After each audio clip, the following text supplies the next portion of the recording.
ये आय दोगुनी हो पाएगी भी, या बस ये एक चुनावी वादा हो जाएगा, बाद में कह दिया जाएगा कि ठीक है वो तो जुमला है? नहीं नहीं, ऐसा नहीं है। देखिए, एक बात तो बड़ी तय है कि 2014 से पहले की सरकारों ने तो ये बात नहीं की कि हम किसानों की आय डबल करेंगे। अच्छा, नहीं कही ना। इन सरकार जैसे ही आई 2014 में, इन्होंने ये वादा किया हम किसानों की आय दुगनी करेंगे, और आते ही क्या किया, 2016 में एक पार्लियामेंट्री कमेटी बना दी। पार्लियामेंट्री कमेटी ने स्टडी की, सारी चीजें स्टडी की उसमें, और उसकी रिपोर्ट आ गई 2018 में। और उसमें इन्होंने ठीक कहा कि सारी बातें उसमें डिस्कस हुई, लेकिन कंक्लूजन अबे दुबे साहब गायब कर गए। उसमें उन्होंने कंक्लूड किया, रिकमेंडेशंस की, और 7 रिकमेंडेशन की उन्होंने। कहो तो मैं पढ़ के भी सुना दूं 7 रिकमेंडेशन। और वो इस सरकार ने उस रिकमेंडेशन को हासिल माना। क्या हुआ 2022 में हम बात कर रहे हैं। हाँ। और उसको रिकमेंडेशन को माना भी।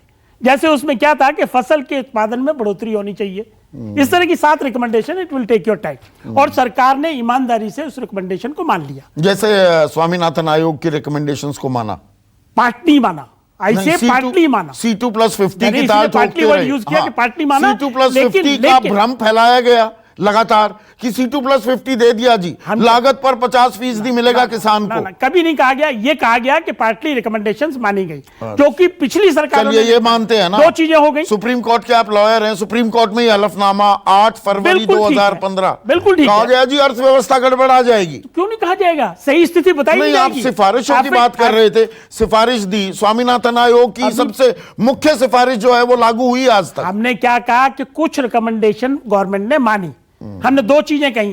पहले आते ही अपनी नीयत दिखाई, पार्लियामेंट्री स्टैंडिंग कमेटी बना दी। दूसरी नीयत दिखाई, उसकी स्टैंडिंग कमेटी की रिपोर्ट रिकमेंडेशन जो थी वो लागू की। अभी भी सरकार नीयत दिखाएगी, अब एमएसपी को प्रभावी बनाने के लिए भी कमेटी बन जाएगी किसी न किसी दिन। आप अभी एक्सपर्ट का साहब का पूरा आर्ग्यूमेंट हुआ। क्या कह रहे हैं कि मार्केट सब चीजों के लिए तो खुली है, उबर के लिए खुली है, वो एमएसपी पे नहीं चलता, या और item competitive market. Dynamic pricing हो जाए तो एमएसपी ऐसे बढ़ती है क्या? या एक बार नीति आयोग ने तय कर दिया? देखिए संदीप जी, सीएसईपी ने, बल्कि नीति आयोग पुराने ढर्रे पे, चाहे खेती है, चाहे आपका स्टूडियो, चाहे आपका चैनल, पुराने ढर्रे पे कोई चीजें नहीं चला करती। और टाइम टू टाइम अगर उसमें इंप्रूवमेंट नहीं करोगे, एडवांसमेंट नहीं करोगे, तो कैसे होगा? कंपटीटिव मार्केट है। 7,068 रुपए से झारखंड के किसान परिवार की आय घटकर हो जाती है 4,895, जो 7,068 की बजाय 14,138 होनी चाहिए थी। 136 गणित सही है तो मेरा? ठीक है। 14,136 के बजाय उसकी रह जाती है 4,895। हमारा सिर्फ जवाब यह है, सिर्फ जवाब यह है कि जब आप सरकार को काम नहीं करने दोगे, अच्छा, सही नियत के साथ कानून लेके आई, अगर किसान को अल्टरनेटिव मार्केट मिल जाए, खुला उसको आजादी मिल जाए कि मैं अपना माल कहीं बेचूंगा, मंडी के अलावा मैं कहीं बेच सकता हूं, तो क्यों नहीं उसको प्राइस मिलेगी? और अभी भी जिस स्टेट में एपीएमसी नहीं है, वहां का भाव देखिए आप क्या चल रहा है। प्राइवेट कॉन्ट्रैक्टर जाता है और वहां जाके अपनी मर्जी से रेट खरीद के लाता है।